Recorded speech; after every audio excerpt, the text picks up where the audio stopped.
that I mounted down across the whole bottom of this swing out door and bolted it to the floor system. So now this whole thing comes out in one complete piece. So lastly, and I'll leave you, are these lights. Easily the best LED lights you're going to buy for an RV. They use very, very little current. They're completely dimmable, and you get 3 different light colors depending on your mood, depending on what you're trying to do. They're inexpensive, incredibly shallow. There is no hole cut above these fixtures. That's how thick they are. They're only, I think, 1/2 inch or 3/8 of an inch thick.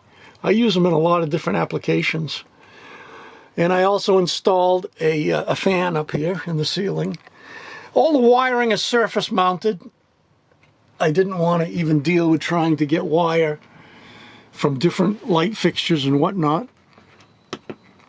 And this one's interesting. It's a red light, so it doesn't damage your, I guess it's going to come out yellow on the camera, but it's a red light, so it doesn't damage your night vision if you have to get up in the middle of the night, and then you got your regular light.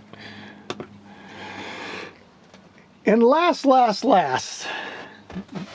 I've got these blinds, and they need to be secured somehow, otherwise they're going to just beat themselves to death when you're on the road.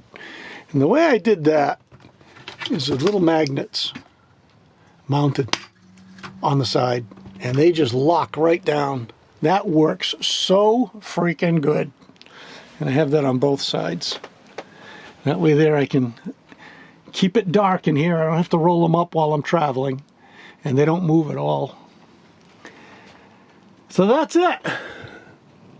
That's what this camper's all about. My little cowboy hat here from my cowboy action shooting.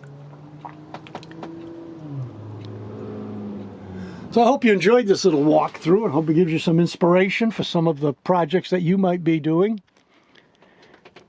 Thanks for watching.